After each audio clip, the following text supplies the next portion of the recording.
Welcome to the Fantasy Football Fanatics podcast with your hosts Griffin Palmer, CJ Hickman, Jason Cabrera, and Ryan Mitchell. Hey everybody, welcome to the show. It is Tuesday, May 23rd, and this is the Fantasy Football Fanatics podcast. I want to welcome everybody out there to the show. I am your host, Griffin Palmer, and I am joined, as always, by my co-hosts, CJ the Hitman Hickman and Jason Cabrera. What's up, guys? What's going on, man? Hey, so we've gotten, of course, new viewers, as you generally do, and people are curious about where the Hitman comes from, CJ. Do you want to weigh in on that? I just know it as, your old school gamer tag, which you still use today. Gamer tag, and then when I was playing football and basketball back in the day, that's what they called me. Nicknames. Just stuck. All right. Well, that answers that question for those of you out here who were asking about it. Apparently, I have to validate that because, other people have it. So I mean, even with your gamer tag, you've got a lot of numbers. So yeah, I could be stealing it from somebody. I feel like that's a very popular nickname. Yeah, there you go. Wrestlers, Bret Hart's out there getting mad right now. I can tell Bret Hart is probably listening. And he tweeted me the other day and said, hey, you're stealing my nickname. You are not even remotely on Bret Hart's radar. So anyway, let's move on. We have an amazing show for you guys today. Today, we are continuing our early consensus rankings, specifically the second half of the running back position. We're going to be going through all the RB2s. We'll also be taking a look at NFL Top 100 reveals from last night. Of course, all the top headlines from around the league. Lots of stuff to get to today. Hope we all had a good weekend because we are diving right in. Of course, please make sure you guys subscribe on iTunes, Stitcher, wherever you are listening. YouTube, please give us a rating and review. If you don't want to head over to Patreon and really support the show financially, which we do greatly appreciate and give you lots of perks for, giving us a review on iTunes especially, that helps us more than you will ever know, and that's an easy way to do that if your wallet is kind of thin. Though we don't ask a lot. So, just saying. iTunes, Stitcher, Podcast Addict, YouTube, The Works, Patreon.com/TheFantasyFootballFanatics. If you want to go a little bit further, you can support and follow the show on Twitter at the FF Fanatics, easiest way to get up-to-date information, and join the community on Facebook at Facebook.com/TheFantasyFootballFanatics. So we're going to dive right past the warm-up question into the top headlines from around the league because we have a lot to get to today. Going to try and keep these closer to an hour, which is always our goal, but it never seems to work out. So we'll start with the NFL Top 100 of 2017, numbers 60 through 51 last night. Let me quick hit these, and then we'll talk about whatever stands out to us. Number 60, Dez Bryant. He is down from 51 just a year ago. 59 is Josh Norman, who is down from 11. 58, Zach Martin, guard for Dallas. He is unrated last year, so he's moved up quite a bit. 57, Jameis Winston. He's made the list. He was unrated last year, of course, quarterback for Tampa Bay. 56, Cliff Averill, defensive end, Seattle. He was unrated a year ago. Number 55, Ndamukong Suh, he defensive tackle for Miami. He was 40 last year, so he dropped a little bit. Number 54, Janoris Jenkins, cornerback for the Giants. He was unrated a year ago. 53, Amari Cooper, wide receiver for Oakland, was unrated a year ago. Gerald McCoy, defensive tackle for Tampa Bay at 52. He was 63 last year, so he moved up a little bit. And Andrew Luck, quarterback for Indianapolis. He is 51 on the list, 92 a year ago, so quite the jump there. Guys, what stood out from you on this list? Well, Dez Bryant, a guy that was on my fantasy team last year, is kind of up and down, but came along later on in the season, and him and Dak Prescott had that good relationship that I saw during preseason. I thought that was going to be able to happen. It did. Ndamukong Suh, I got to apologize for Ndamukong Suh. I know one episode early in the season we talked about disappointing players. I put him up there just because of the money he makes, and I look at the stats. The stats just didn't really translate to the money that he was making. But, to be honest, at him playing that tackle position, he eats up a lot of blocks so the people around him can be able to eat. Yep. And that's something that, that's what he does well, and I gotta praise him for that. Janoris Jenkins, coming from the Rams, he came to the Giants and played one heck of a season. I mean, locking down, NFC East players like Dez Bryant, Odell Beckham, and, Eagles receivers, and then he just showed out this past season, man. And Gerald McCoy is a beast, a guy that I really like from Tampa. And then I just want to say this is criminal, absolute criminal. That Jameis Winston is 57. That is absolute criminal to me. This dude had one hell of a season with the plays after plays on the highlights, and this man is 57. I am just floored with seeing that this dude is a 57. So Janoris Jenkins was covering Odell Beckham Jr. last year? Giants cornerback covering a Giants receiver? I don't know how that works, buddy. I mean, in practice. Obviously. Practice. Right. That's the only way he can get better. He knows what he means. I know. I just had to call him out on it. What about you, Jason? Shut up, Griffin. So Josh Norman going from 11 down to 59. That is a drop, buddy. But it makes sense. I mean, when he moved over to a different system, definitely didn't translate as well as he could have. Still a great corner. So, definitely belongs on the list, and I think this is justified to drop. Look at Zach Martin, guard, unrated last year, coming back up into number 58. I love offensive linemen. Those are the guys that win championships for teams, and I love to see them on this list, showing a little bit of respect for those guys in the trenches. I love that. I agree with CJ on Jameis Winston, though. 57, it's pretty good. I mean, he's middle of the pack, and he's still coming up, and we know he's going to get better. We've talked about him. We're all high on him. He's got a lot of weapons this year. He's looking better every single year. I think he's gonna turn some heads this year, so it's going to be really interesting to see him in action. Amari Cooper, he drives me nuts, and I mentioned him before. I really, really, really want to see him take that step this year and just become that guy, And if he does, I'm telling you, that Oakland offense is going to look completely different with him just going out and 1,000 yards, more than 1,000 yards. And then Andrew Luck going from 92 up to 51. Kind of surprising that he was 92. Oh, that's coming off the injury the previous year, though. That's why he was so low. Injured. And surprising that he jumped up as high as he did. And I know you're really high on him, Griff. Again, I got to see it. I got to see it. He's a great quarterback. He plays well, but that line needs to stand up and keep him from getting hit. And he's got to get that ball down the field. I think he could be much higher on this list if that happens. Are you guys, just a couple things that stood out to me. For one, here we are. We're through the first half of the list, and we're still having episodes where over half the guys are unrated from a year ago. So, I mean, quite the fluctuation from year to year. I was also going to point out, do you think that Amari Cooper should be ranked higher than Dez Bryant? And, of course, that's not really a fantasy question. That's just a football question. I think they're going in opposite directions. I think Dez Bryant is diminishing a little bit, and like what CJ mentioned, he's very up and down. I mean, he disappears, reappears, disappears again. Amari Cooper's sort of the same way, but he's ascending. He's getting better. So I think that was it was more age and the fact that he's new. I think that's kind of what got him more votes for a higher thing. If I'm going purely by who's a better wide receiver right now, definitely not. Dez Bryant should be higher than Amari Cooper in my mind. That's a good question because I think even players, definitely fans, they got caught up in the hype on both teams. I mean, the Raiders, that story, and then what's going on with Dallas and those rookies. But just off of pure talent, of course, you got to go with Dez. But it's like, I guess you could go Amari Cooper just off of strictly he had more games played this past season than Dez. Dez had injuries, and then he took a while to get back into it. And then when he did, then he was money. But I just think that probably why he's high is because players got caught up in the season that the Raiders were having, and that's why they have him higher than Dez. Oh, yeah, I think that's probably what contributed to this list specifically. Dez Bryant only played 13 games. Amari Cooper played a full season. And, also Dez Bryant dealing with a change at the quarterback position took him a while to really get on the same page. So that's why my question wasn't necessarily fantasy, but overall, I think Dez Bryant should be ranked higher. Go back to his last healthy full season back in 2014, 1,300 yards and 16 touchdowns it was. So, that's the caliber of player we're talking about here. Now, if Dak Prescott takes another step and he's able to stay healthy, those are numbers that Amari Cooper hasn't come close to yet. So, that was one thing that just really stood out to me because I was like, why is Dez Bryant lower than Amari Cooper? I'm sure there's going to be other guys that we're going to be confused about as we go forward. That's just one that stood out to me. And Andrew Luck, not surprised. Working his way back up the list, still needs more help on the offensive line. So, not too surprising there. And then a lot of mainstays. Of course, Gerald McCoy, he's been on the list a ton of times. He moved up, very underrated, very good defensive tackle, so on and so forth. But we'll move on. We got a lot more to get to. Let's talk about some of the other headlines. We'll start at the quarterback position, where the Tampa Bay Buccaneers have signed quarterback Ryan Fitzpatrick. So, hey, they got a backup. Fitzpatrick actually is getting paid again. Woo. we all know he's better suited as a backup than a starter, so I'm not surprised there.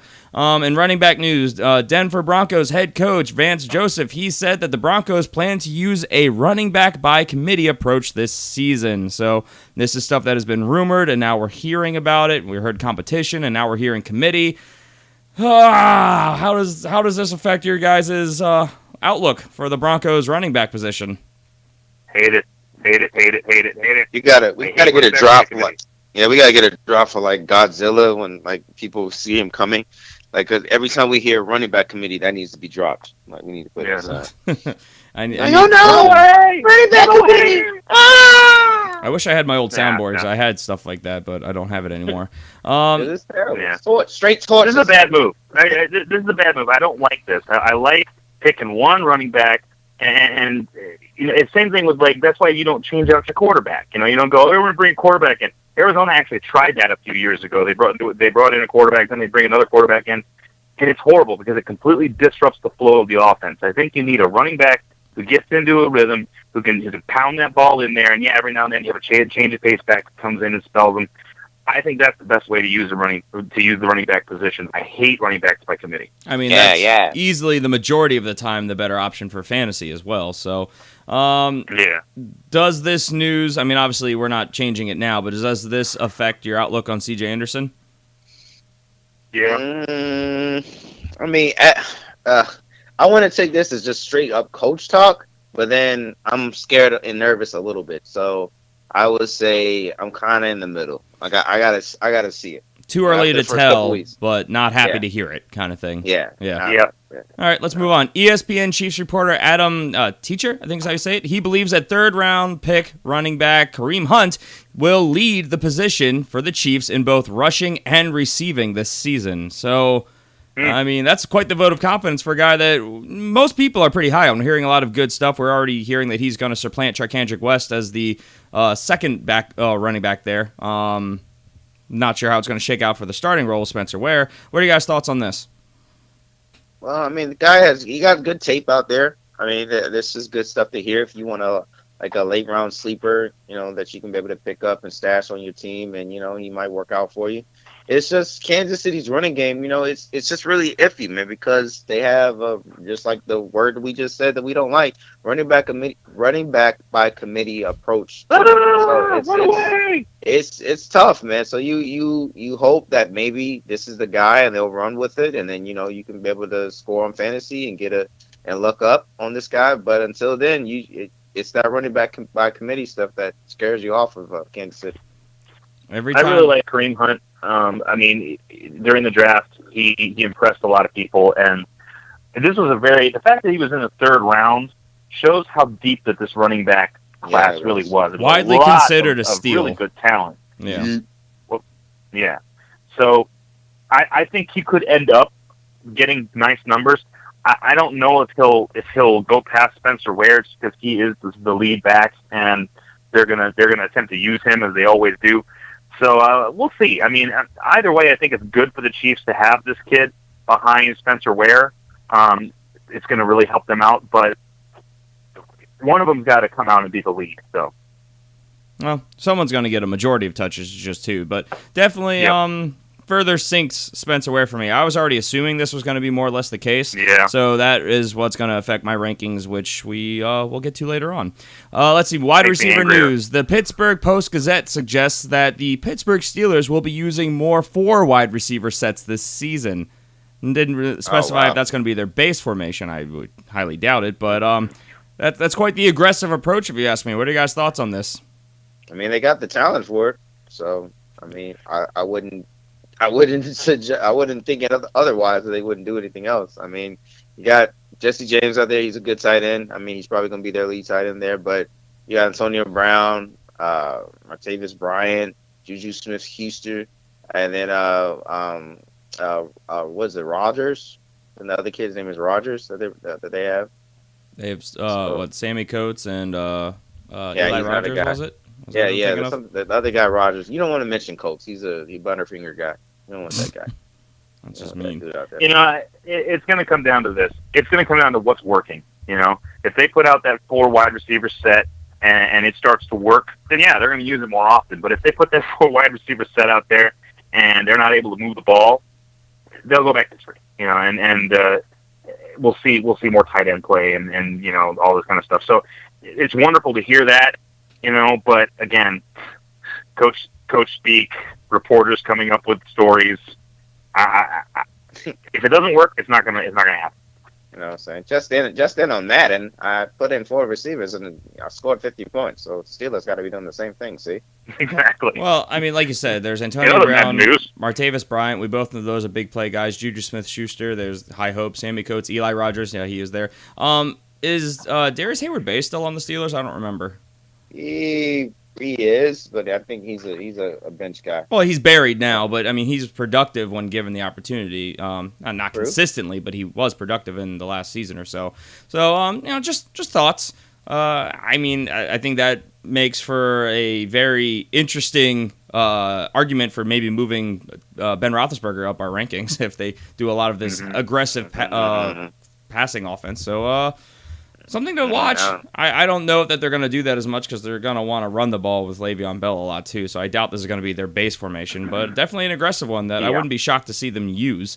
Let's move on. Many sources are reporting that Josh Doctson has, quote, looked quick and healthy this offseason. So what are you guys' thoughts on the first-round rookie wide receiver from a year ago for the Washington Redskins, hopefully finally getting healthy for them?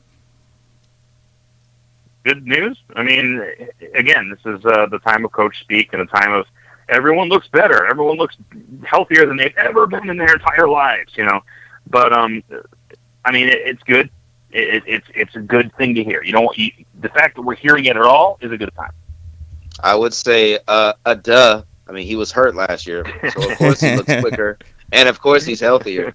I need to see it on the field. I mean, I'm looking at rankings. I'm looking at people talk and saying the Redskins got a nice receiving core. Listen, you got one player. I mean, and then you got Crowder. I got another guy that I respect. But when it comes to Josh Doctson, all I see is college tape that looks good, and then it's okay. But can that translate into the NFL? And I've yet to see that. So until he gets on the field and proves it and shows it, I don't want to hear this noise. Well, see, I kind of feel a little bit differently, only because this is why I didn't, and we talked about this a couple episodes ago in our quarterback rankings, this is why I didn't move Kirk Cousins down my list very far, because they brought in Terrell Pryor, who was productive last year, and that's going to be their number 1. Josh Doctson, I think, is going to be their number 2, and I mean, like you said, all the tape looked really good.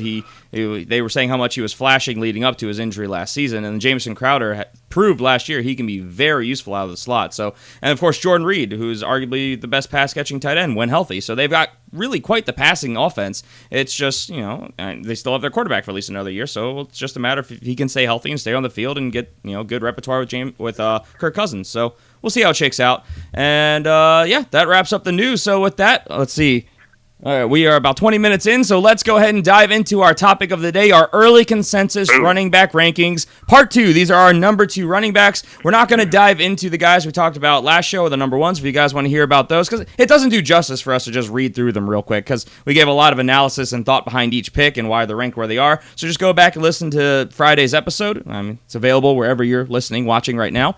So we're going to start off, right, with the first running back, number 13 overall for our running back 2s. Again, this is standard scoring, and this is based on a 12-team league, what we consider as the overall standard. So we'll start with Doug Martin, who was our number 13 consensus running back.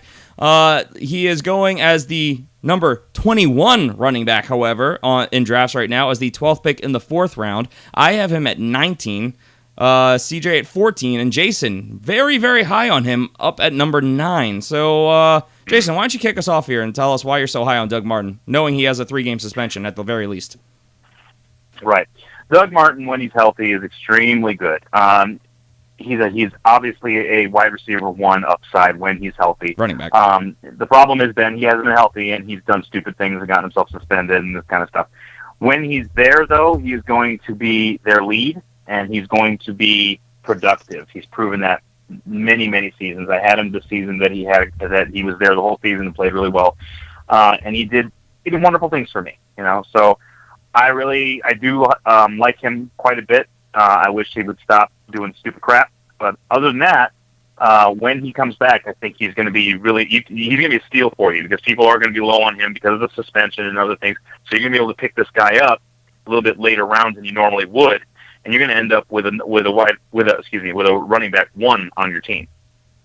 Yeah, I totally agree with Jason. I mean, Doug Martin, he's a beast when his head is right, and he's doing everything that he's supposed to be doing. 2 years ago, started all 16 games, over 1,400 yards basically.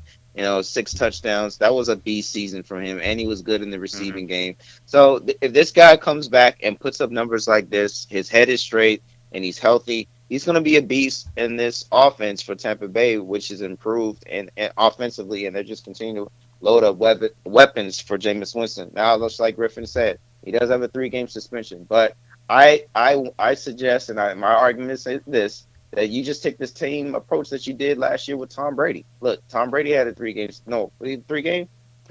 suspension, one of them two, and you stacked him on you drafted him, stacked him on your bench, and as soon as he got lifted from that suspension, he put up good numbers from you, and you probably went to a championship or definitely went to the playoffs. So I say you take the same exact approach. So look, you hear all the coach talk, you hear the GM talk, saying that they love him, he's healthy, he's looking explosive, he's looking good.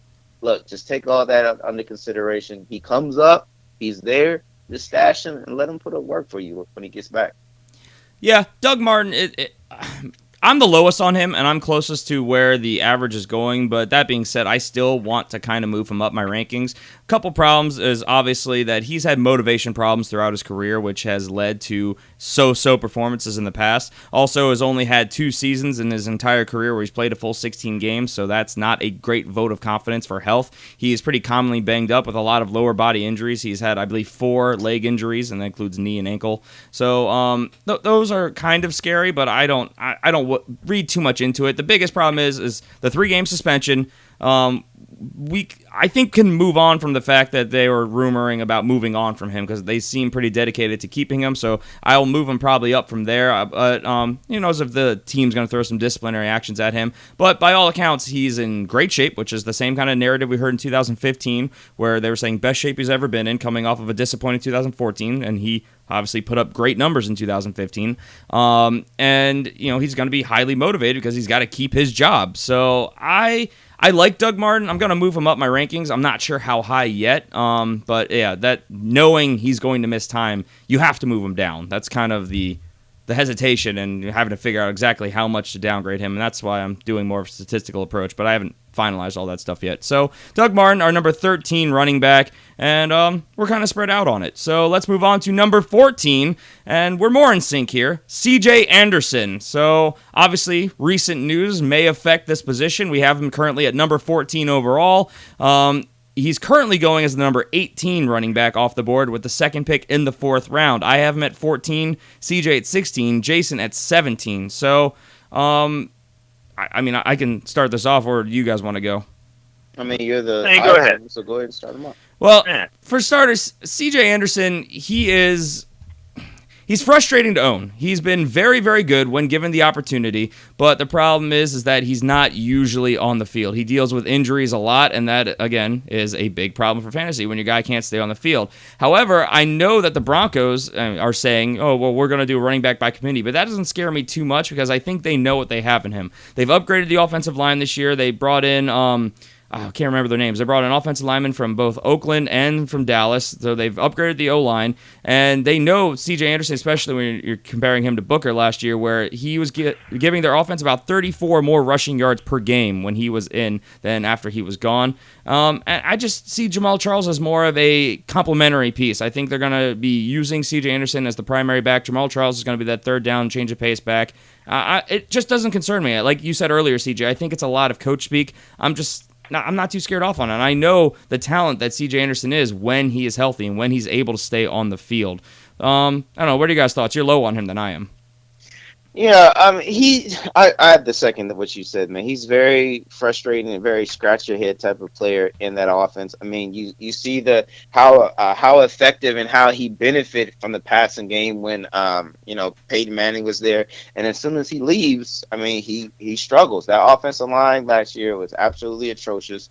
They didn't do the running game or the passing game any favors. And you saw that with him only starting 7 games with that injury, but while he was even still played, only had 400 something yards and 4 touchdowns. That's no good. And then one receiver touchdown. That's no good from a guy that you wanted to be. You probably drafted as your number one, or if you got a chance to do maybe a number 2 running back. That's something that you're very disappointed on as a player. My mindset going into this next season is hopefully that Denver, if they either start Paxton Lynch or Trevor Siemian, that they take more of a run approach versus a pass. I hope that they start the run to set up the pass. I hope they do that versus being a pass first team. And if they do that, then you're going to get C.J. Anderson's touches, and then you're going to help out the passing game, which will open up more opportunities for the run. So I'm hoping Denver takes that approach. I'm hoping Vance Joseph and that offensive coordinator, they go that route. If they do, then that's going to be more touches for C.J. Anderson. And then, if you go deep and you pick up Jamal Charles, that might be another option for you there too. Then this running game can be more effective. But if that doesn't happen, then I'm most definitely going to lower him down in my rankings. I would argue that that's what they were doing last year too. That's Gary Kubak's system, but they got to stick with it. And the upgrades to the offensive line will definitely help them do that. Jason, what are your thoughts? Well, I'm the lowest on him. I've never been much of a C.J. Anderson fan. His best year was 2014. He finished 11th overall, but he only ran for 849 yards. He had 8 touchdowns. That's what helped him get to number 11. And he had 324 yards passing, which is nice. But this is the thing. I like running backs that can break 1,000 yards. I like running backs that get lots of yardage, running backs that can stay healthy. That's not C.J. Anderson. He's been hurt a lot. He doesn't get a lot of yardage. He has never broken 1,000 yards, to my knowledge. Am I correct for that, Griff? 1,000 rushing? No. Yeah, that worries me. And he is supposed to be their number one guy. And to be fair, they've been using a committee a lot with him there, and he's been hurt a lot. But those are not things that make me feel better. They make me feel worse about him. So I definitely don't see him as a high option as a running back 1. He would be a decent running back 2 for you. So I think we've got him ranked actually a bit high, but okay where he is. Well, it was, what was it? Obviously, he's been in the league for 4 years. 2013, he really didn't do anything. He was a rookie. He kind of broke out onto the scene late in 2014 and helped a lot of people win championships, myself included. That's where everybody started paying attention to him. 2015, he was hurt basically the whole season, and then he was splitting carries with Ronnie Hillman when he got back. So that really affected his yardage because, I mean, his best yardage, like you said, was that 2014 season of 850 yards. And then last year, he played 7 games, was very productive for them. Only got 4 touchdowns. That was the main knock against him, though. He had, if you actually watched his tape, he had a ton of rushing touchdowns, I can't talk, called back, and a lot of it was holding by the offensive line, but they've upgraded that offensive line. Like I said, they brought in, why are their names escaping me? They brought in Leary, the guard from Dallas, and I think it's Watson, from the tackle from Oakland, so they've upgraded the offensive line. And not to forget, they also drafted Garrett Bowles in the first round to upgrade their offensive line as well. So definitely taking that approach. I think, like CJ said, they want to dedicate themselves to running the ball, getting that run to set up the pass offense. And CJ Anderson, I think, is going to thrive in that role. He's an explosive guy, and he's able to hit the hole hard, even though he's a smaller back. So I just really like him. He could be good. He could be very good, and I could be proved wrong, but risk mitigation for me, he hasn't shown it yet. That's fair. He hasn't done it yet. Yeah, he's been good in spurts, but I need to see it sustain through an entire season. That's fair. And, of course, the problem is he had 3 injuries on his right knee, so that knee is a question mark. That's not good either. And then 2015, when he was playing hobbled the whole year, that was also on the right side. That was on his ankle, though. So, I don't know. It's stuff to watch, stuff to be worried about. But I think while he's on the field, he's going to be very productive for you with that offensive line, with the offensive system, and just I don't know. I know the potential of C.J. Anderson, and that's kind of why I like him. So I mean, I might have him a little bit too high, but I mean, like I said, as a show, we're higher than the average. I agree with you. He's a sneaky player if everything works out right. Yeah. But, I mean, is that, knowing you're going to get running back 1 production for X amount of games worth a 2nd round, or 4th round pick, rather? So that's kind of the question you have to ask yourself. Yeah. Yeah, So you're right. we'll see. Let's move on. Number 15, Isaiah Crowell, Cleveland Browns. Now, he's currently going as the number 14 back, so we're pretty close there. He's going as the 5th pick in the 3rd round. I have him at 15, CJ at 17, Jason at 16. How am I the highest on him? Jason, this is kind of your guy. That surprised me, too. I know, right? Yeah, this is my guy. Why don't this is my guy. You're in the middle. Tell us about him. All right.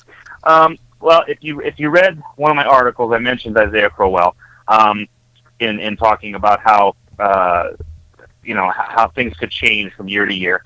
And if you look at Isaiah Crowell over his career so far, he's just gotten better every year, and he's done that with a horrible team. I mean, he was on arguably one of the worst teams in NFL history last year, a one-win Cleveland team, and they only won that game just barely.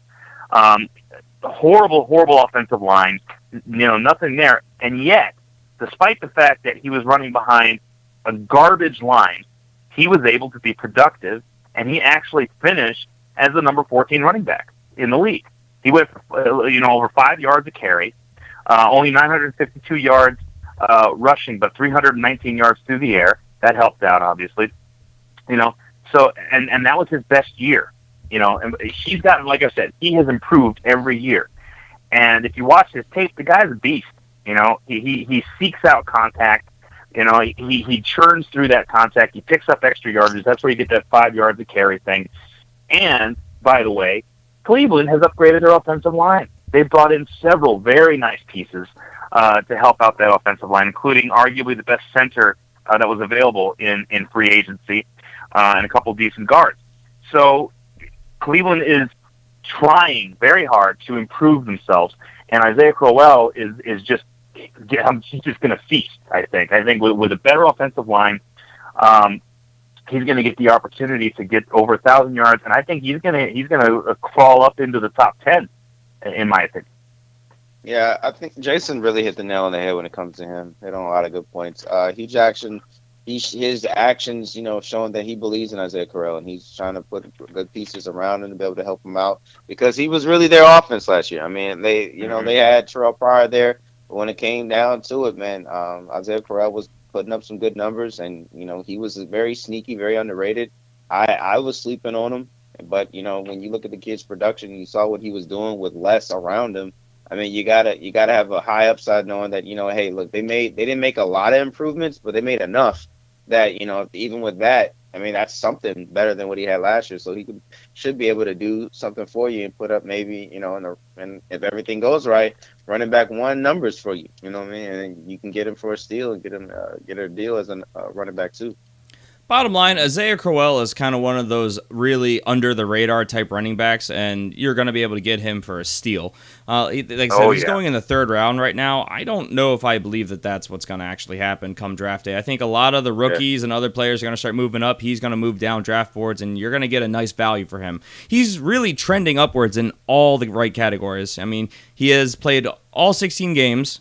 All 3 years he's been in the league, so that's great. That's a great vote of confidence. His attempts have gone up every single year, therefore, obviously his attempts per game have gone up, his yards per game, and his average has gone up. His touchdowns is trending up, though his best year was in 2014, his rookie year, where he got 8, but he got 7 last year, so it's not terrible. His rushing plays of over 20 yards and 40 yards are up. So, I mean, everything sounds really good, plus they brought in 3 offensive linemen, like you mentioned, Jason. They drafted offensive linemen. They massively upgraded the defense, of course, throughout the draft, so they've got a lot of young talent there. Might keep them in games, might keep them running the ball. And, I mean, he's able to catch. Last year, he caught 40 balls, so for another 300 yards. Yeah. So, I mean, he's a guy that I think is a concrete, like we talk about these high floor, higher ceiling kind of guys, or sometimes low floor, high ceiling, whatever the case may be.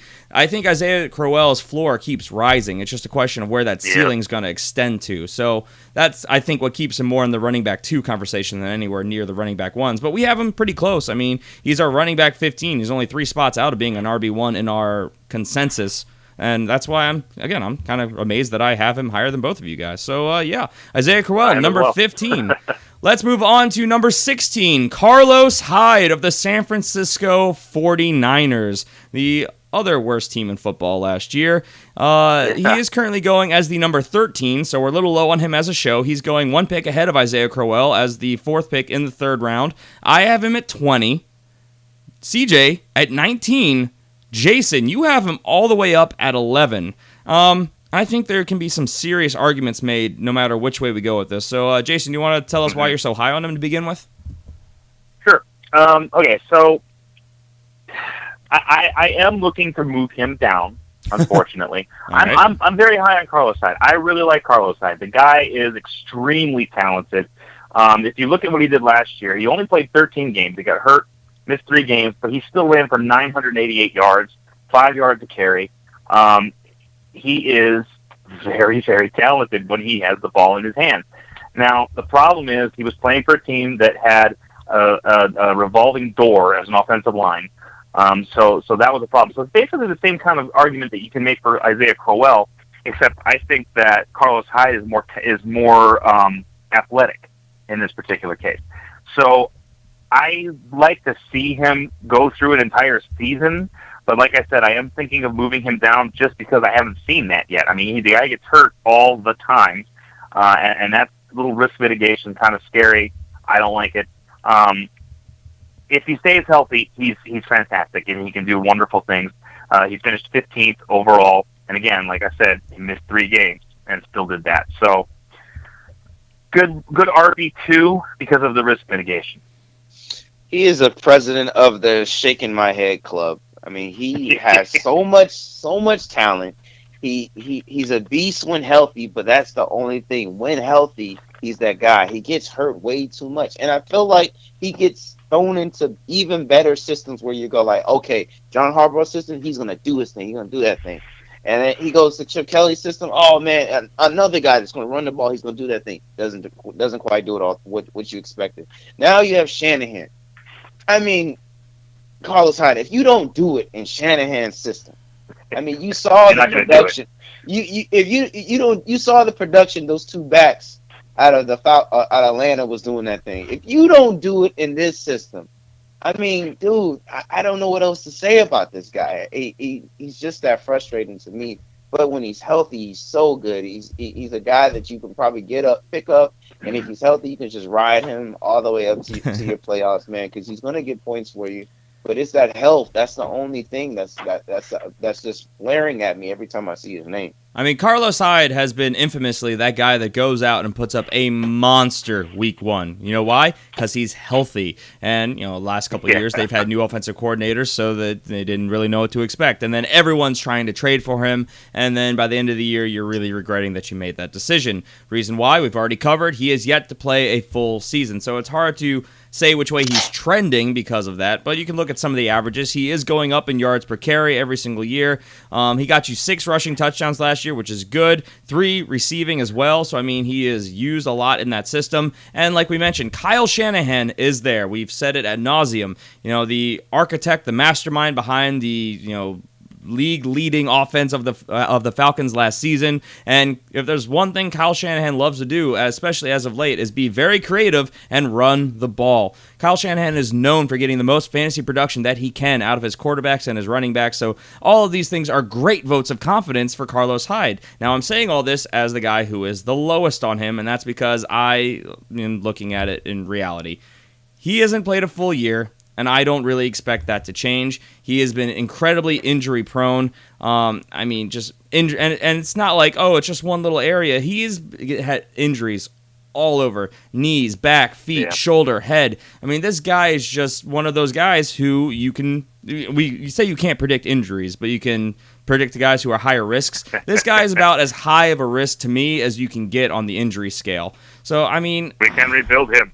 Yeah, I'm not wild about it. And then, of course, there's all these rumors about how much they really like Joe Williams there, which, again, is the guy that Kyle Shanahan drafted. So he's the guy of the new regime, and, he was banging the table to get Joe Williams. So this could become a timeshare. So all these things have me a little scared off Carlos Hyde. I just can't get there. There's too much risk, and there's too many circumstances around it for me to really get behind Carlos Hyde. I don't know if I'm sold completely with how low I have him, but I don't see him really moving up very much. It would take some serious things to happen. So, that's Carlos Hyde. Anything you guys want to add before we move on?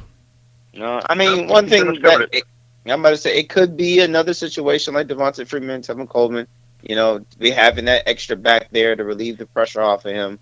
could, prolong his health, and you might get even more out of him later on in the year than expected. So I don't know. That's true. Just throw that out there. Maybe they brought That's in true. weapons. They've done a lot to try and make that offense, less stack the line against him. So I mean, we'll see. But just the injury history alone is scary. I think he is going a lot like C.J. Anderson. I think when he's on the field, he's going to give you good production, but it's kind of like a ticking time bomb, and I don't necessarily want to play that game of roulette with him at my running back position, especially when you're going to be investing a third-round pick in the guy. So that's just me. You're a very conservative man, Griffin. As long as I know you don't really gamble a lot. I'm conservative in the early rounds. I go risk mitigation. Then when I get to the mid rounds, I start looking for upside, especially as you get late in the draft. Then you got to look for the upside. So that's just kind of the way I look at it. I look for the high floor guys with a chance to have a high ceiling for sure. So let's move on. Number 17 in our consensus rankings, the first rookie to crack our list. It is Joe Mixon. Didn't see that coming, did you?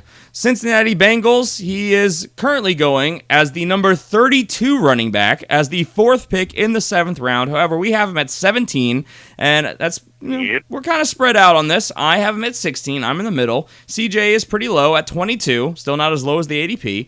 Now, at the high end, however, we have Jason, who has him as a running back 1, as his number 12 running back. So, who wants to start first, high guy or low guy? Well, I'll start first because I'm definitely going to move him up. All right. Just because what I see in this offense.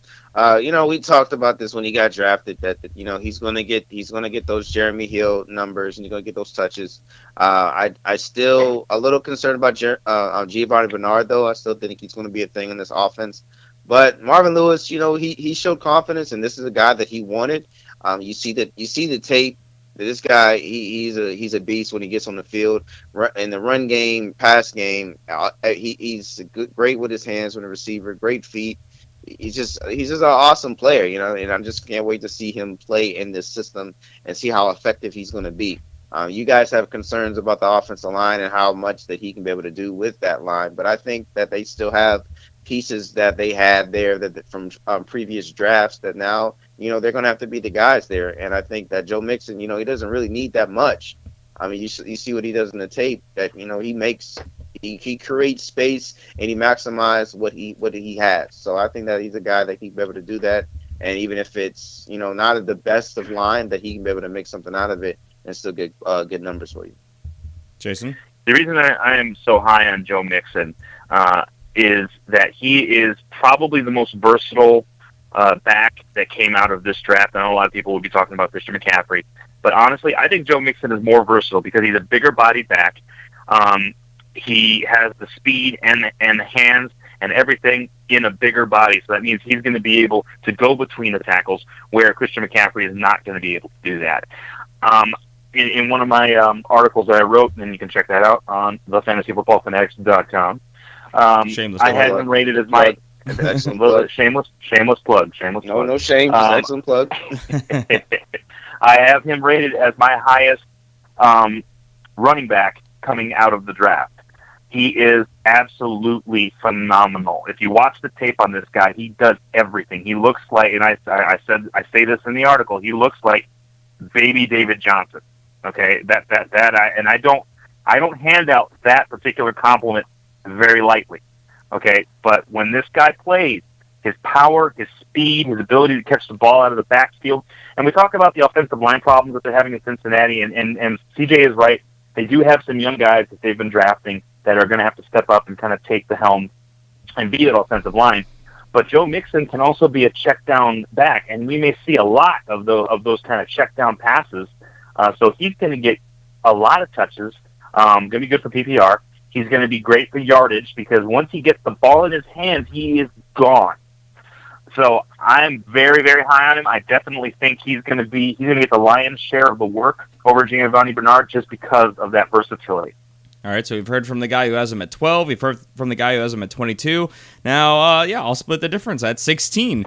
I agree with everything you've both said. Literally everything. I mean, he is, and we talked about this ad nauseum leading up to the draft and through the draft, that we thought he was the best full package running back talent in this draft. It was the off-the-field issues that really affected him. So, I mean, we know he can get this done running north, south, east, west, dump-offs. He can run patterns in the offense. He can do all of that, which is why I have him still ranked up relatively high, because the talent is there, and I think he can make the production. However, like CJ also brought up, you have to take into account that offensive line. As a AFC North fan, as anyone's watching on YouTube can see, I'm a Ravens fan, so I see the Bengals all the time. I monitor them. Oh, yes. Surprise.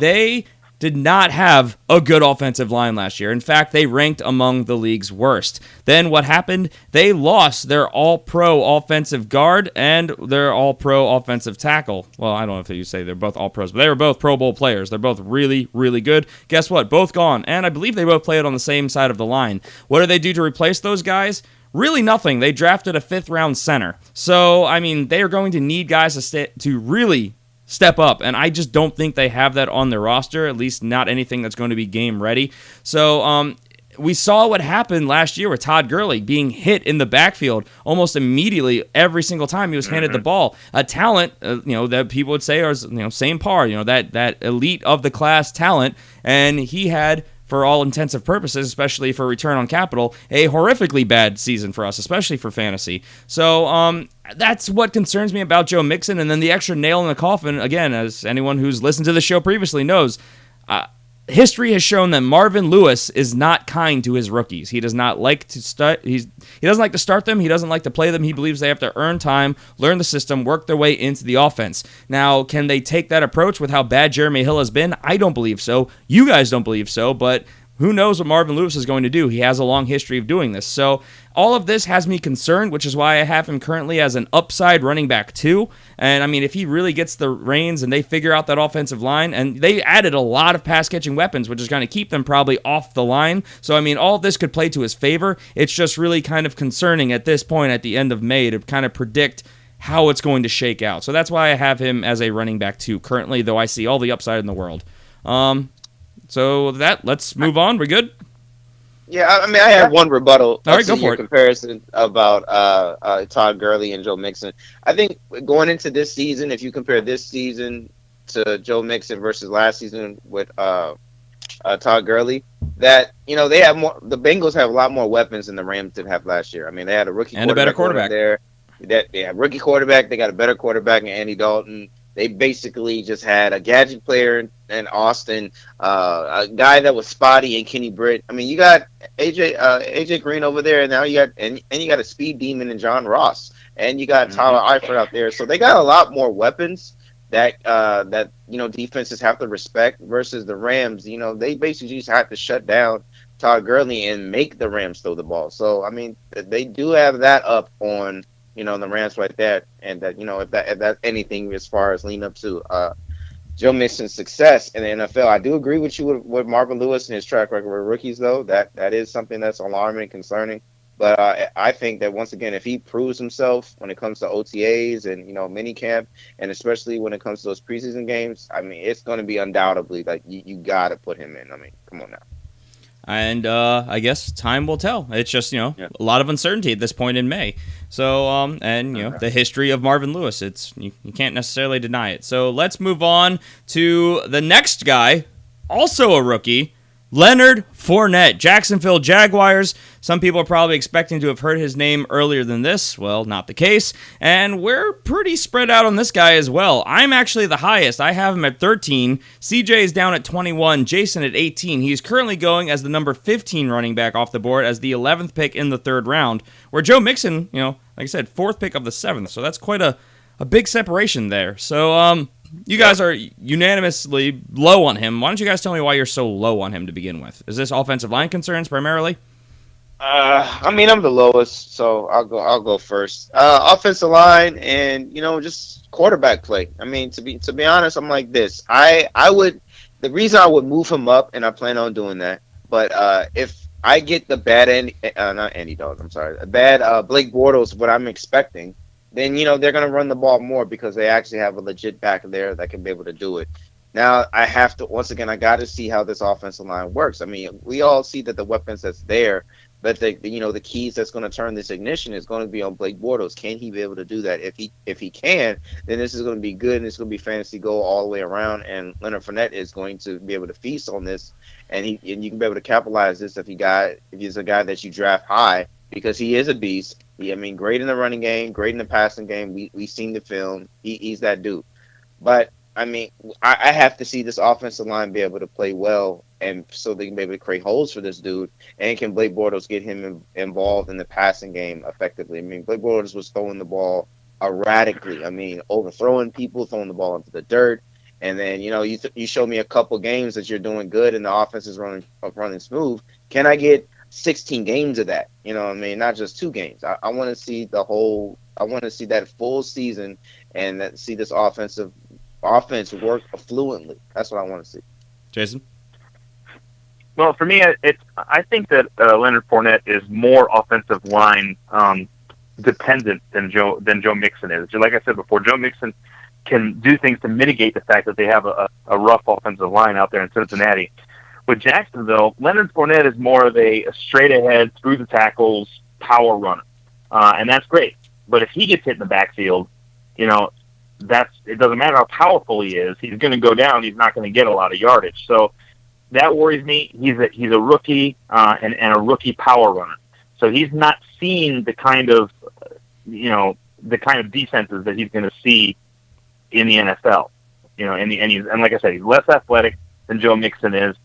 He relies more on power than anything else. I think that is going to be kind of a downfall for him in his first year. I expect him to be an absolute beast eventually, but I think it's going to take him a little bit of time to kind of get used to what he's dealing with here in the NFL. That's fair, and those are valid arguments. I can test that offensive line wasn't terrible last year. It could be better. Obviously, it wasn't great, and a lot of that, Blake Bortles, he needs to be quicker with his decisions, and the loss of Julius Thomas, obviously, that's not going to help the offense either. But, they've still got plenty of weapons. They have speedy wide receivers that can, stretch the field, kind of like our argument we were just having with Joe Mixon. They're going to have to respect the passing game, which is going to open up the opportunity for them to really try and, run this ball. And we talked about extensively if almost said Joe Mixon. If Leonard Fournette can get to the second level, NFL defensive backs are going to have a hard time bringing him down even. We're talking about a guy, again, he's 240 pounds and fast for that size. They, got a second-round offensive tackle, which is going to help. They brought in D.D. Westbrook, another speedy wide receiver, to help that offense kind of move. The defense, of course, we know, and this is kind of contrary to Jacksonville. Jeez, I'm getting them. As I'm talking, I'm messing it up.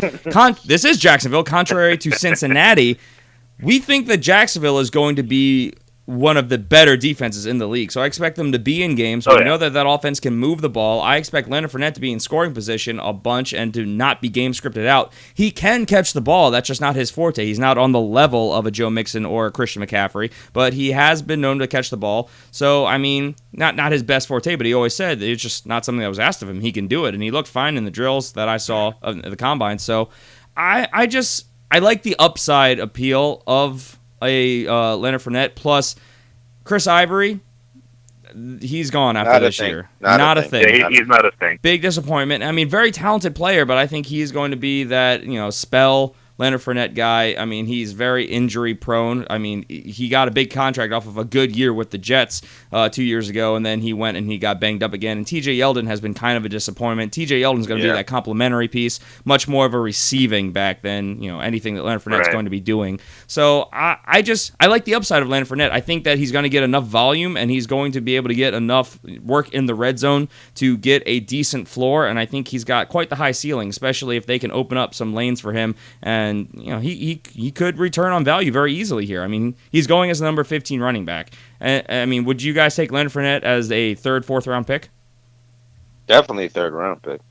Yeah, probably in the third round. And that's where he's going, late in the third. Yeah. So, he's gonna go up. He's gonna go up boards, definitely. Like I said, around OTAs, training camp, and definitely preseason. He's going to be higher on people's boards. Yep, we'll see how that shakes out, but we're already running out of time, so we're going to power forward to number 19 on our list is Eddie Lacy, which we're pretty in uniform here. Seattle Seahawks new running back. He's going as the number 17 back, which is where I have him as the 12th pick in the third round. Both of you guys have him at 20. So, I mean, Look at CJ and me in lockstep. I love There it. you go. look at you guys. Too sweet me, Jason. Too sweet me. Now, do you guys think that is a good location for him, or do you think that you might move him up? What are your thoughts here? Are we waiting for more news? He may move up. No, he may move up. We're waiting on more news with him, with the whole weight thing and everything. But I think he definitely may move up. I mean, the guy is a beast. He's an absolute beast. I mean, his average is what, 5 yards a carry. He's going to a team that loves to power run the ball. He's obviously going to be the most talented guy that they got there to run the ball with.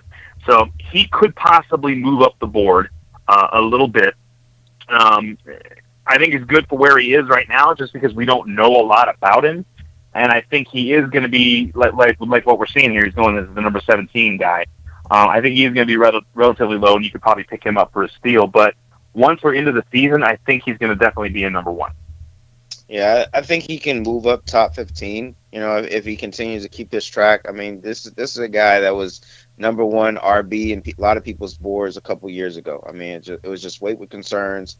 Got a little lazy, you know what I mean? And that's where he is right now. But if he continues to keep this up, he's in a great competitive system in Seattle. So, you know, if he keeps that up, man, gets his head together, he has all the potential and everything in the world to put him back on that elite level that he was a couple years ago.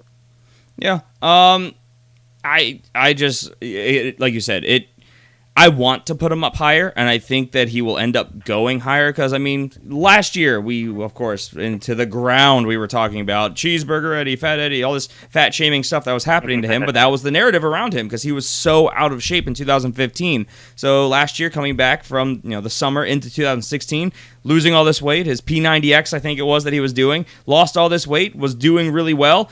Only played in 5 games because he got hurt, but in that time, he was averaging 5.1 yards per carry. So, I mean, he was actually being very productive. The problem was twofold. One, well, actually, really threefold. One, the offensive line in Green Bay is not outstanding at run blocking. They're good at pass blocking.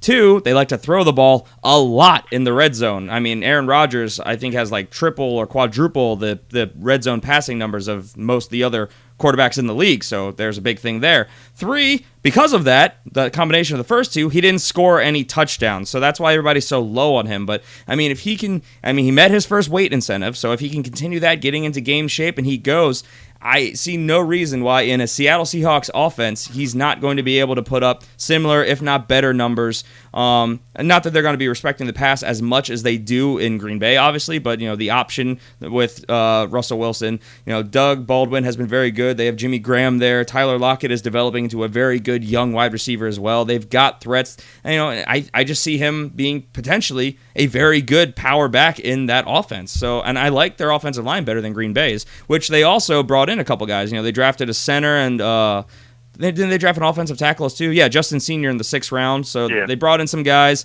I like the opportunity for Eddie Lacy here. I think it's all based on how it plays out in camp, and obviously with that being said, his weight and so we all agree he could move up from here. We're not locked into a mid to low end running back 2. I'm flirting with cheese on it.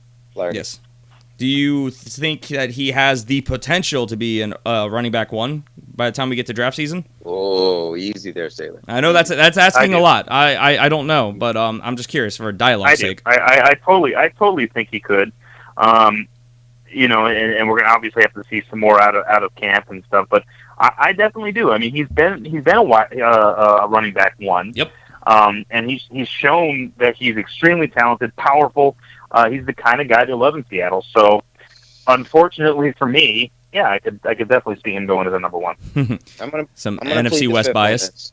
I'm gonna plead the 5th on this. Yeah, and that's the thing. We know the ceiling is there. We've seen him do it before. It's just all the things we've said previously. Plus, one thing I always harp on: I don't necessarily get super high on skill position players in new cities because it generally takes them a while to get situated, to learn the tendencies of the quarterback, the offensive line, to learn the playbook, all that stuff. So it's all concerns. Look at Jimmy Graham. Exactly. Yeah. I like Eddie Lacy a lot. I know the ceiling is there. I just don't know if he gets there in his first year. That's what remains to be seen. A little bit of a roll of the dice. But again, we're all Well, I'm exactly where he's going right now. You guys are a little bit on the low side. As a show, we are lower than the consensus because of it. So we'll see. Number 20. This is where it gets really interesting. We have Adrian Peterson, New Orleans Saints. So you may have noticed we haven't heard Mark Ingram's name yet. So we'll get to that, I'm sure. He's currently going as the number 19 running back. However, we're drafting him at number 20 as the 7th pick in the 4th round. Now, I have him at 18.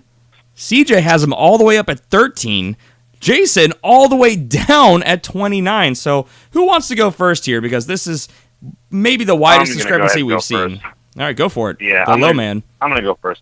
First off, I love Adrian Peterson. Okay, I need to make this. Do you know? I don't believe you. I don't care what you think. I absolutely love Adrian Peterson. Okay, in fact, every time we've had these arguments and conversations, I'm the one who's been the highest on it, and I'm usually the one that says, hey, he's the best at his position over the past several years. Just not where it counts now, in the rankings. in my rankings, now I will be moving him up. I definitely will be moving him up. However, until Mark Ingram is gone from New Orleans, I can't, because he is in an absolute timeshare right now.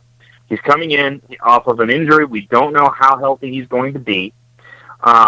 We don't know exactly how they're planning to use him, because this is a high-powered pass-first offense. And you've got a running back who is, in his entire career, he's been a workhorse running back. He's been the offense. He's been the guy that gets the ball all the time and just bangs it and bangs it and bangs it and just goes for tons and tons of yardage. Now you've got another guy there in Mark Ingram, who's a very talented back. And you've got Drew Brees, who loves to throw for 5,000 yards a season. So all of these things, despite the fact that whenever we have these arguments, I'm always the highest on Adrian Peterson, I had to rank him way down at number 29 because I don't know what's going to happen. I don't know how much New Orleans is really going to lean on him. And until when Mark Ingram leaves, if they go ahead and trade him or if they cut him or whatever, and he goes somewhere else, then I'll be more willing to move Adrian Peterson up my board. But as of right now, I can't. All right. I have him this high because I'm going in the mindset thinking that the Saints are looking at what they've done in the past and say, hey, listen, yes, Drew Brees has all these awards, he has all the accolades of throwing these yards or whatever like that. But listen, our defense has been atrocious, and we have yet to see the playoffs in multiple years. So let's switch this up. Let's get us a running back in there that we can be able to use a guy that's established, a guy that has high accolades, a guy that's a beast. Some people might think that, he's still got a lot of stuff left in the tank. And, and we're still going to help out Brees. We're still going to use Brees, but we want to be able to help him out more in the running game. So, I know I've been very adamant on this show, disagreeing with this selection, but I'm going to take a Griffin approach. He likes to live in that, fantasy land of optimistic land, that place. So I took a little visit there, saying optimistic city.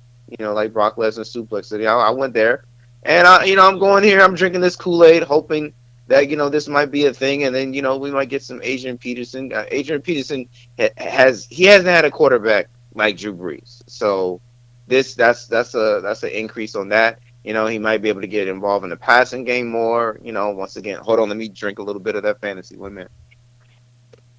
Okay, yeah. Tastes nasty. So that might be a thing. It might just be a thing. That's why I have him at 13. All right. We're already out of time, so I'm going to try and speed this up a little bit. Adrian Peterson, we know, like Jason said, best running back in football over the last decade. You can't contest that. Multiple problems here. As we talked about previously with Eddie Lacy, he's on a new team, has to learn a new offense. We'll see how that works out. Mark Ingram is still there. Now, obviously, they brought him in, which was confusing. We thought Adrian Peterson was going to be kind of their red zone back. Then they went and they drafted Alvin Kamara, which they seem to be incredibly high on. And after that draft pick, we've heard all these reports about them now trying to move Mark Ingram. Now, the lead candidate for Mark Ingram was the Eagles, who have most recently signed LeGarrette Blount, so I'm assuming that's off the table, so we don't know what's going to be happening with Mark Ingram. Adds a lot of confusion to the situation. They did draft offensive line help. They do have plenty of wide receiving weapons to spread the ball out. Adrian Peterson could be that option because, as we all know, for whatever reason, and if this offseason hasn't proved it, I don't know what will, they do not care for Mark Ingram in New Orleans. So I expect Adrian Peterson to be the one who's going to be getting a lot of scoring potential. Maybe that gives him a low floor but a high ceiling type production.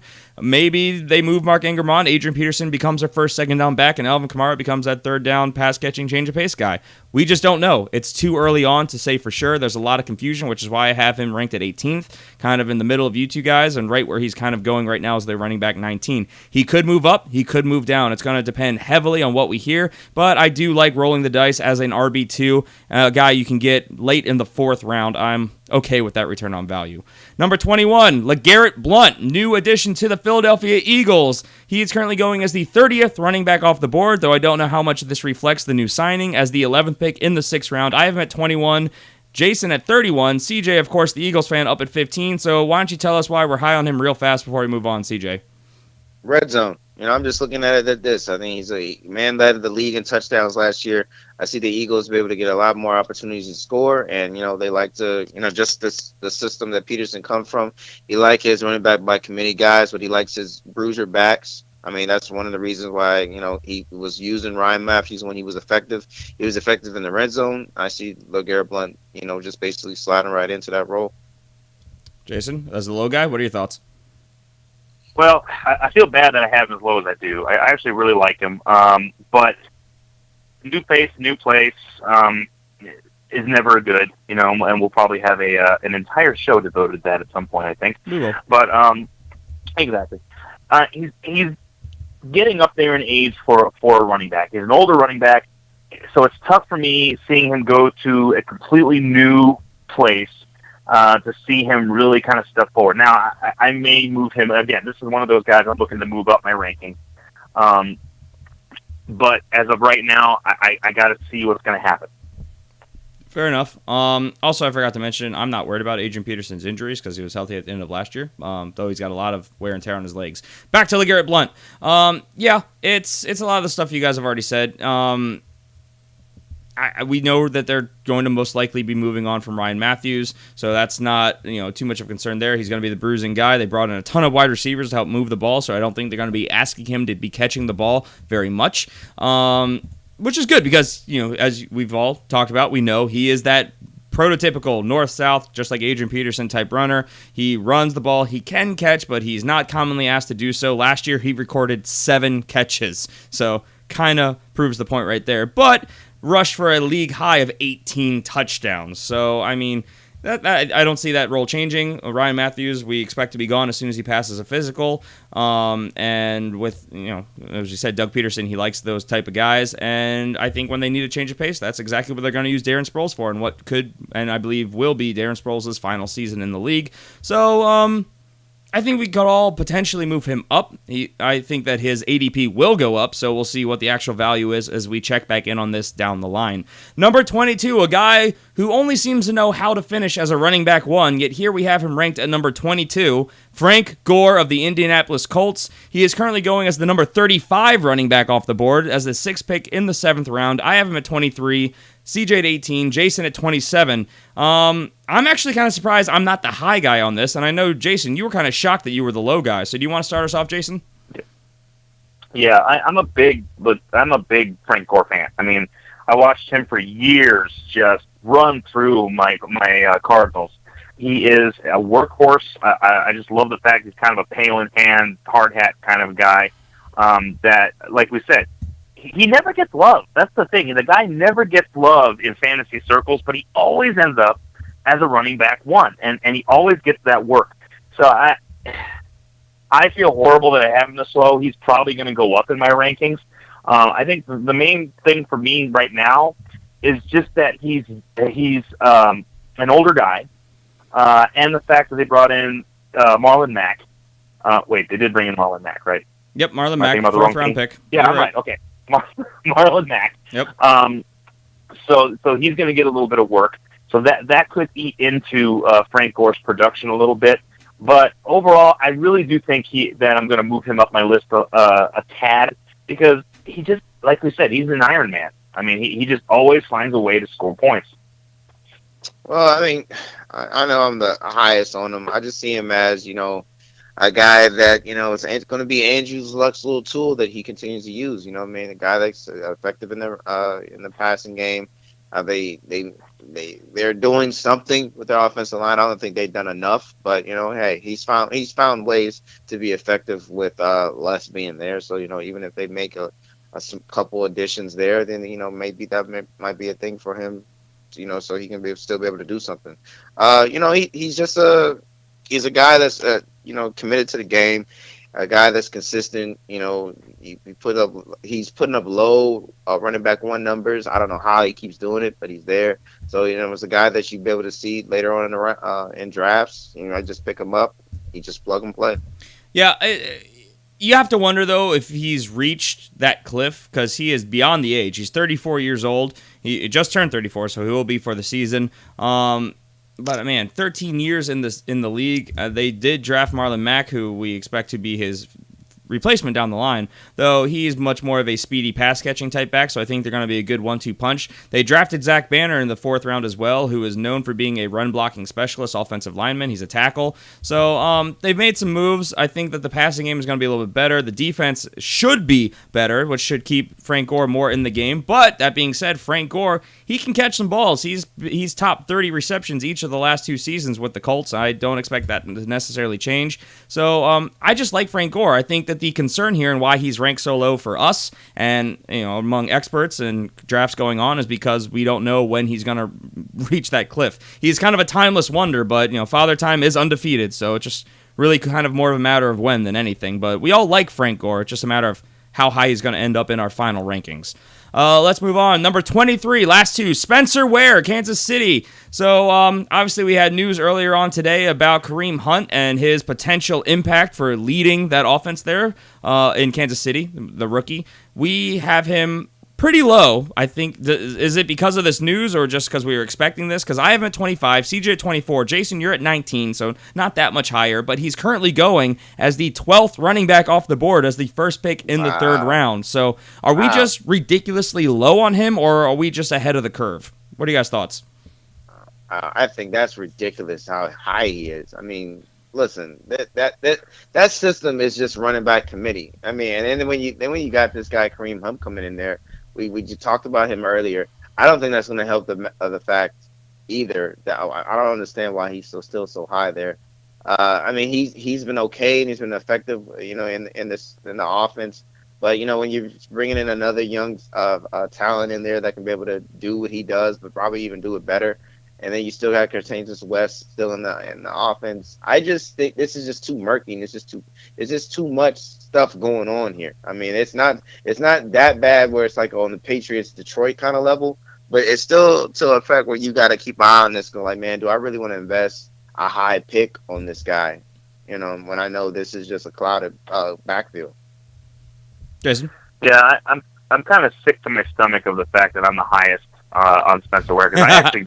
I'm not a fan. I'm not a fan of Spencer Ware. I mean, he just, and it's not necessarily him. I mean, he's a talented guy, but just the fact that he's in that offense that is so weird, and it's so like back and forth, and they've always got at least 3 running backs and do weird. And then Sharkhandrick West came out of nowhere a couple years ago, and everybody's like, "Who's this guy?" So that's one of the reasons that I usually don't like Spencer Ware, and I'll probably move him down my board even more now after the news came out. But I think we are a bit of ahead of the curve on this because I think we all kind of feel the same way about Kansas City's backfield. They just love that committee running back style, and it works for them. I mean, Andy Reid made it work for them. They're always scary every year. Yeah. So I think that's kind of what happened with this. But I feel like they love that committee running back style because they didn't have one guy that they really trusted and loved to lock in. Because when Jamal Charles was healthy, it was not a committee. It was Jamal Charles and guys who were spelling him situationally. Yeah. And by a lot of accounts, the whole league too. Oh, absolutely. By a lot of accounts, Kareem Hunt could be the next Jamal Charles. A lot of people were saying he might have the best vision in the draft. They like his versatility. I mean, obviously he was a 3rd-round pick, but everybody had that as a steal. They thought he was going to be a 2nd-round pick. Some mocks that I saw had him even creeping up to the 1st round earlier on. So I think they really like what they have there, and all the initial reports are that they are very, very high on him. And I just don't think. Well, you know who else was a 3rd-round pick?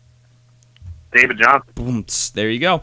I was waiting for it. And you know, they're not sold on Spencer Ware. He hasn't played a full season yet. He's been underwhelming a lot of the time when he's been in there. I mean, obviously, 3 touchdowns last year in 14 games. That's not exactly something that excites you. No. Charkandrick West is a most likely less exciting version of why am I blanking on his name as I was just talking about him? Kareem Hunt. So this is all reasons why I have Spencer Ware low, because I think he probably still starts the season, because I know Andy Reid is a little bit kind of like Marvin Lewis. He doesn't like to bring his rookies on quickly, so that's why I think Spencer Ware is going to still be worth drafting, but I would not be surprised if by a quarter to halfway through the year, Spencer Ware is the backup, which is why I have him ranked outside of the running back twos as a top waiver wire option. Again, he's going currently as the first round and the third pick, as the first pick in the third round. I can tell. There we go. Yeah, there it is. He's the first round pick. So, no, that's not true. So, I think, like you said, I think we're all ahead of the curve. No more Monster for you. I'm not drinking Monster. I'm out of Monster. Yeah. So, Spencer Ware, I expect that he's going to trend more the way that we are already statting him out. And number 24, final pick, our last running back 2 on this list is Bilal Powell, New York Jets. Now, Jason and I have him in sync as the number 22 running back. Oh. CJ the lowest at 27, and he's currently going as the number 28 back, as the 5th pick in the 6th round. CJ, since you're most in line with people, why don't we start with you? Well, I mean, I just don't like the situation with the Jets. I mean, granted, you can look at it, positive sake, or like, look, they don't really have much there. He's the only bright side that they're really going to get the ball. And I can understand that, but I can counter that in my mind, thinking that this is probably going to be another Todd Gurley situation. They don't really have anything, on the outside. I mean, Eric Decker, he's still a thing there, but I mean, that's just still one talent there. And then you got Bilal Powell there. So what defense will do? Defenses were going to shut down the run, make him ineffective and make them pass the ball. With Josh McCown. There's a quarterback. I know he's a veteran, but I just don't see this offense moving, and I don't really see Bilal Powell be able to get off and be able to get you, good points basically. Yeah, Jason? I see Bilal Powell as being the guy there. I think they're slowly moving away from Matt Forte. Yeah, thank you. His name completely escaped me. I'm moving away from Forte and moving toward Bilal Powell, and he proved himself when he had the opportunity. He proved himself last year, even with a bad team. But here's my problem with him and why I have him way down at 22, even though he's their top guy in my opinion. The defense didn't get any better. The offense really didn't get that much better. They're going to be out of games. They're going to get smashed all year by every team they play. And like CJ said, the only thing that people are going to have to do is load up against the run and shut them down. And Bilal Powell is going to end up getting hit in the backfield more often than Todd Gurley did this year. So that's why I have him as all the way down at 22, when his talent level should, catapult him up into the top 15, in my opinion.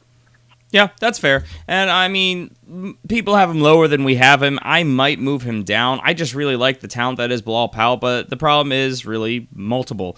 Everything you guys have said, with them not probably being in games, they're going to be probably one of the worst teams in the league this year. The defense has gotten worse. They lost offensive weapons. They've lost offensive linemen. All these things are true. Matt Forte is still there, so it is going to be a timeshare, but we know how much they really like Bilal Powell. He's been a career Jet. He's been healthy. Matt Forte, quite the opposite. He has been very injury prone. So I just think through opportunity and volume alone, Bilal Powell might give us a good return on value, but he's right at that cusp of being a waiver wire pickup anyway. So this is just more of a vote of confidence in him more than anything. I have no problem dropping him down a couple of ranks and going where he's going right now as the 28th back as a waiver wire guy.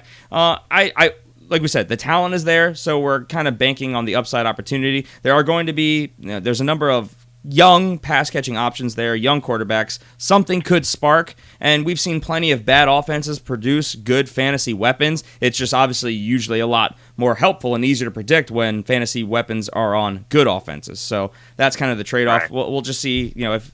And Bilal Powell, I'm not worried about him getting games scripted out because he's good at catching the ball. I mean, he was averaging 5.5 yards per carry last season, rushing, so that's good. And he caught 58 balls. So, I mean, in PPR, if nothing else, he moves up for me. So that's what I like Bilal Powell. I think his floor is higher than we're giving him credit for. It's just a matter of, where it's going to actually be. So, anything you guys want to add on before we get out of here? That's it, bro. All right, well, then that's going to do it for us today. Please make sure you guys tune in on Friday. We will be back with another show, continuing our consensus rankings. This time, we're going to be starting to take a look at the wide receiver position. So that's going to be probably a lot of debate. So that should be fun. Oh, yeah. Please make sure you guys subscribe and rate, review the show. Give us a follow. We're here every Tuesday, Friday on iTunes or on Stitcher, on YouTube, wherever you're watching, listening, various other streaming services as well. Join the community on Facebook at facebook.com/thefantasyfootballfanatics or follow us on Twitter at the FF Fanatics. You can follow myself individually. I'm at GPalmerFFF. CJ is at CJ Hickman89. Jason is at Jason Cabrera13. And as always, please, if you guys like what you hear and you want to hear more of it, we offer bonus shows, and it just helps us continue to do what we do by heading over to patreon.com/thefantasyfootballfanatics, where joining at even the lowest threshold will get you a bonus episode every single week. And we're going to move on to our Patreon show right now. If you want to hear us continue this running back discussion, we're going to be talking about waiver wire rankings. So any parting thoughts before we sign off, guys? I just want to go ahead, Jason. I was just going to say, we've been seeing a lot more comments on our YouTube channel, and we love to see that, man. Even if it's criticism, even if you got something negative to say, go ahead and say it. We love criticism because it gives us a chance to look and see how we're being perceived. And it doesn't hurt us, doesn't hurt our feelings. We got thick skin. Plus, we just enjoy having a conversation with the fans. I mean, emails and Twitter, and now via YouTube comments. So that's fun. I appreciate all the feedback. So, all right, we're out of here. Everyone, take care. Have a great week. We will see you on the Patreon show. If not, we will see you on Friday. Take care. Bye. Life in the fast lane, moving at the speed of life, and I can't slow down. Only got a gallon in the gas tank, but I'm almost at the finish line, so I can't stop now. I don't really know where I'm headed, just enjoying the ride. Just gonna roll till I drop and ride till I die.